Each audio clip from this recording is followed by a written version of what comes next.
Hello everybody and welcome back to Try Maga 2024. Make sure you like this video and make sure you guys like this video down below and subscribe to the channel if you're new. So it seems as if we may um, have come across a gold mine here with some recent data that came out since a month ago. But also, we may have discovered a problem at the same time.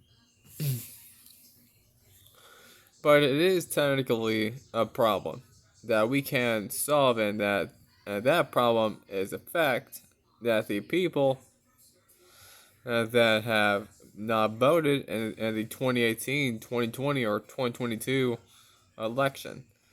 So the disaffected voters and those voters are breaking for Donald Trump by historic margin, and this also tells us that those who voted in 2018, 2020, and 2022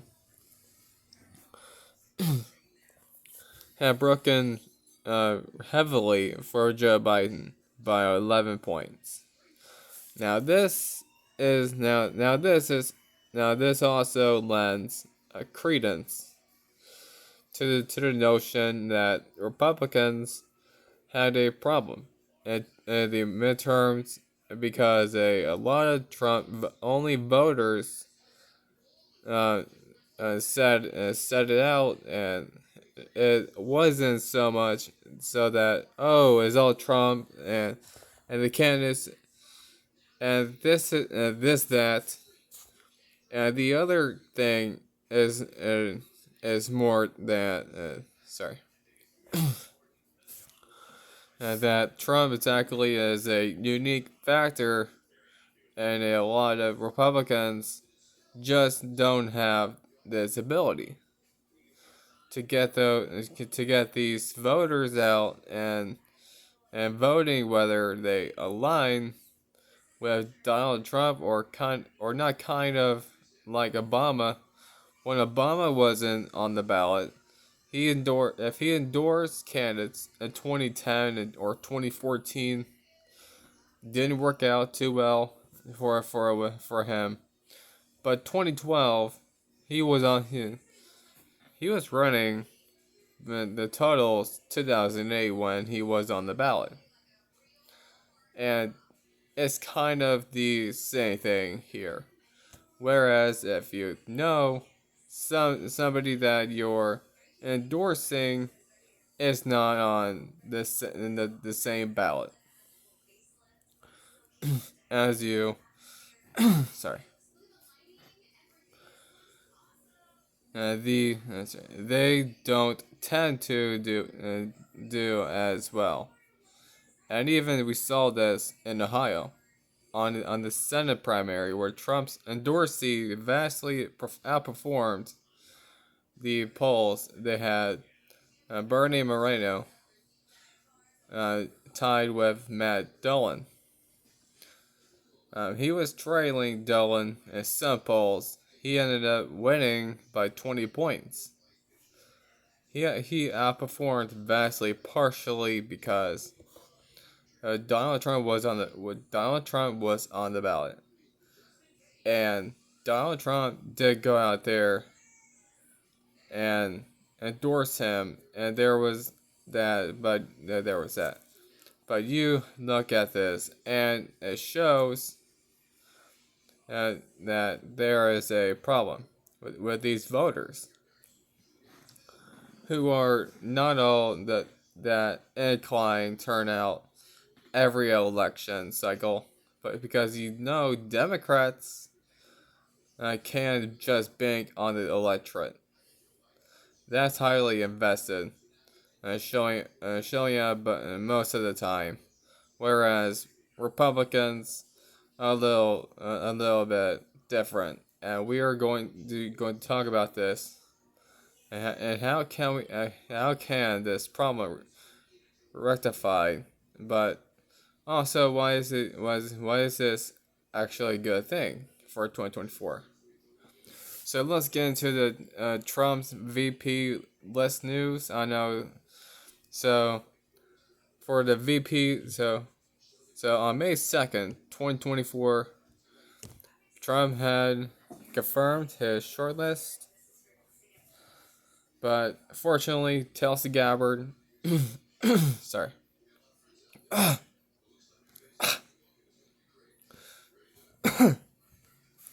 sorry guys, mucus. We're back. Sorry everyone, it took me a pretty long time, so let's get to it. So on May 2nd, 2024, it was reported that Trump had reduced his shortlist from 15 to 4 people. And he would be meeting with them at Mar-a-Lago and in West Palm Beach, Florida, to decide on a running mate for the election. Those 4 contenders are Doug Burgum, the governor of North Dakota, and 2024 presidential candidate, Florida Senator Marco Rubio, and 2016 presidential candidate. And also South Carolina Senator Tim Scott, 2024 and 2024 presidential candidate, and Senator and also Ohio Senator J.D. Vance. So Trump had not made his decision, and the Trump campaign had not made a vetting yet. So we had to wait and see. I'll say until the end of May or June or something like that. Now let's get into the real story. All right, so absolutely huge, and this also might be showing why Donald Trump is doing so well among minority voters in the polling, because black voters who did not vote in 2018, 2020, and 2022, they showed Donald Trump at 32%. With that, the demographic with Hispanics, he's essentially tied in a lot of the new Hispanic voters that voted in 2020. A lot of them didn't vote in 2022, but those skewed towards Trump, whereas Hispanics that have been voting for multiple election cycles. Well, Trump's doing better with them than previous Republicans. Biden still has the lead, but lower propensity Hispanics. A little bit different, Donald Trump and Joe Biden. And the dead heat and white voters, as well as across all ethnicities. White working class voters tend to be the lowest propensity, the disaffected white voters. That's where I'm at. There you go. There's more of them than the other demographic, and Donald Trump is leading those voters 51-19. But you have to get them out and voting, and you have to get them registered. And a lot of white disaffected voters did not turn out in 2018 or 2022. That's why Donald Trump is more competitive in Michigan, Wisconsin, and Pennsylvania than any one of these other Republicans, and it also proves that Donald Trump is indeed the most electable Republican candidate and that you could have, because he has this ability to inspire these disaffected voters, because Democrats are going to be high turnout regardless, and most places, and that we know. But when it comes down to it, all Republicans, they need their star power to match it.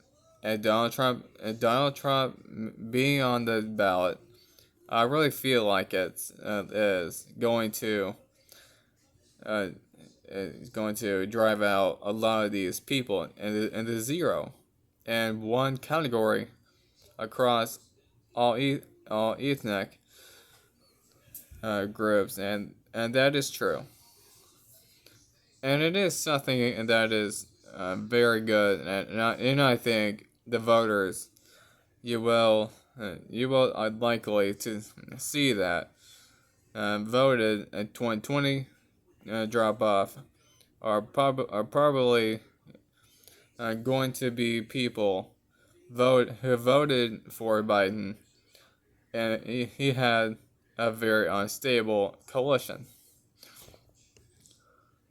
So Republicans could really exploit this and turn out voters. Find these voters. The RNC, there's a new RNC in town, and they're more competent, and they should be able to do it. If they get these people out and voting, it could be an epic landslide. But if they drop the ball, it doesn't matter. That Donald Trump is far better than Joe Biden on every single issue. If the results don't match the polls. You know that they dropped the ball. Doesn't matter. But you're looking at this, and this is very good news for Donald Trump. So as long they're able to find these people, because Democrats are hitting a wall. They're already registered on all the people they could find, and the country now they're saying we don't want to register voters. We don't want to register voters because young and minority voters who happen to not to be registered are not exactly that pro-life Democrats. They're like worried about to do we even want to register voters. And you talk about all that war chest that Biden has, if getting out these people to vote, they get out the vote operation.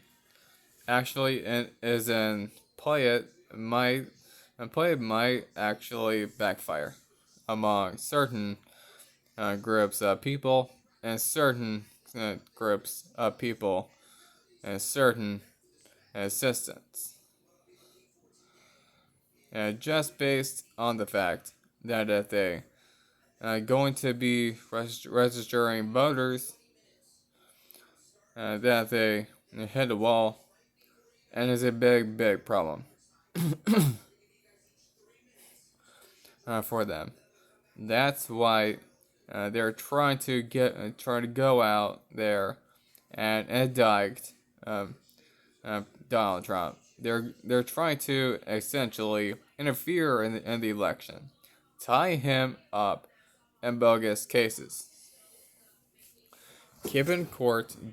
He's not going to go out there and campaign, but inadvertently, it's likely going to help him and they have nothing to run. And we've already talked about that there's no issues that they keep supporting. Sorry, everyone. That's not the phone call I expected. So I don't know them. I don't ever get to them. So let's go ahead and continue on here. Where were we? There we go. On last here. Let's go with this. We've already talked about there's no issues. They keep bleeding and support even Teamsters. This is a union, a very historically pro-democrat union. They ate donating to Republicans. They are donating to Republicans now. Now they are becoming more Republican. Change that.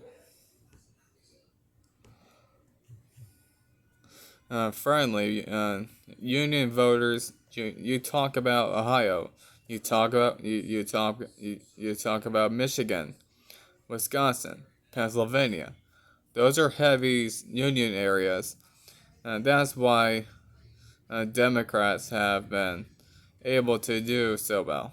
And then, but that coalition is crumbling. You talk about what's going on right now, and the economy. You talk about mass illegal immigration, pouring into the country is definitely not something that has been historically good for the union either. That the unions are actually honest about themselves and care about their workers. They would obviously oppose Democrats at this point and the game, but they haven't been. But Teamsters apparently, they might have had enough, and now they're contributing to Josh Hawley, who is very much so one of the best, most conservative members in the Senate. But he has done, but he does happen to be a little bit more pro worker, but not necessarily full on pro union. But they understand their workers have had enough. So now they're starting to follow, at least in some cases, and not all unions.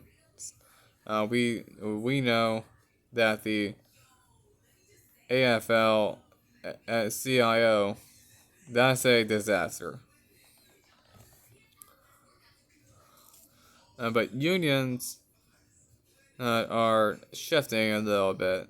There aren't necessarily your teachers unions or your government unions. They're like the private unions, and they tend to becoming more. What the hell? It's not wanted. Now we're back. Sorry guys, that was weird about that one. Sorry about that.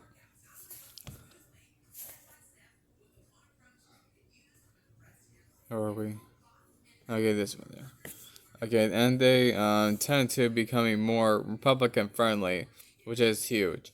When it comes down to the Rust Belt and those disaffected voters that we talk about here don't vote very often. A lot of them are factory workers. factory workers, union workers, you name it. And if the pro-democrat union are shifting in terms of who they're supporting, that's going to be help out to help out a lot of conservative a lot of Republicans. Because you do have some single issue unionist voters who do happen to be more socially conservative,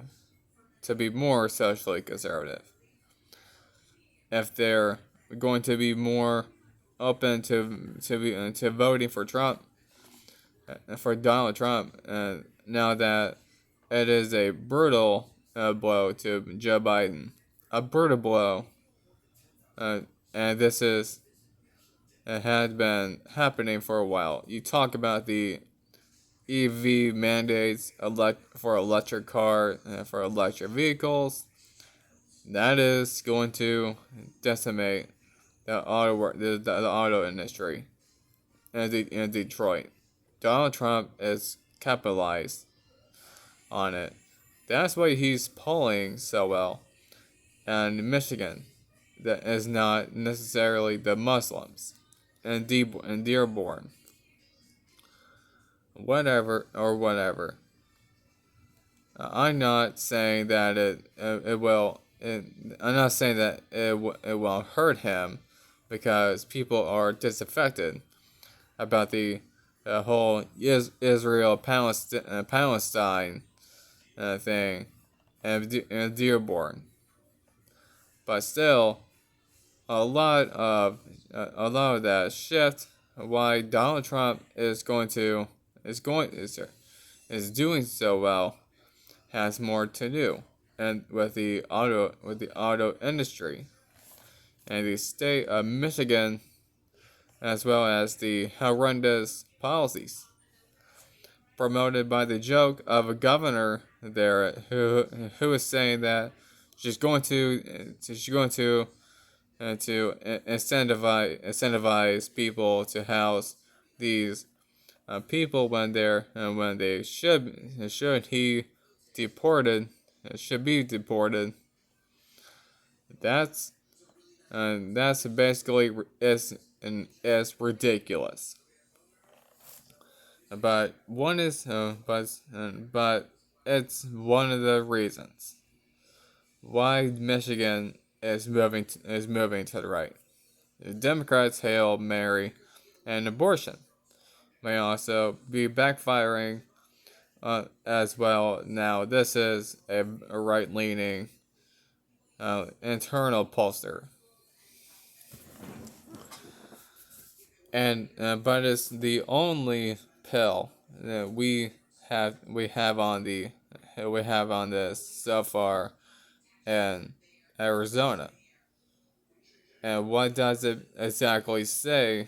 It says the voters and the state of Arizona side with Donald Trump's abortion policy over Joe Biden's abortion policy by an 11-point margin. It is true that a lot of people did not approve of the court decision, but at the same time, you can look at this and you can see that the only people that said they've been paying attention, paying a ridiculous amount of attention to the abortion ruling, happen to be Democrats, and they'll probably try to get it on the ballot. It might boost, hardcore liberal Democrat turnout. But is that enough in a state like Arizona to hand it to Biden? Single-handedly, not necessarily. This poll is Donald Trump up in the state of Arizona by 4 percentage points. The border is a very, very big issue. And a lot of the people on the left who are not exactly big fans of that ruling are not big fans of the way that Biden has handled the conflict and the Middle East, and that's not something that helps Biden. So ultimately speaking, we can't connect that back to this, and it's like even some of these higher percentage voters are voters who did vote in 2020 and may have voted in 2022 to a certain extent and may have voted in 2018. They're disaffected with this administration. In some ways, Biden would likely lose more lose more support from the 2020 electorate than Donald Trump will lose from the 2020 electorate. Excuse me. That would be enough to give Trump a win. We still have, 6.5. So wait. What is it? Alright. So, sorry guys. Come on. So we have 180 days to go, but some people have interpreted these numbers as these are good for Trump. Some have interpreted them as they're bad for Trump. I think because presidential elections tend to be higher turnout, and there are a lot of people that are fed up with what's going on, and the new voters will probably skew towards Trump, and the voters who likely drop off um, um, probably are going to be more likely to be Biden voters than Trump voters.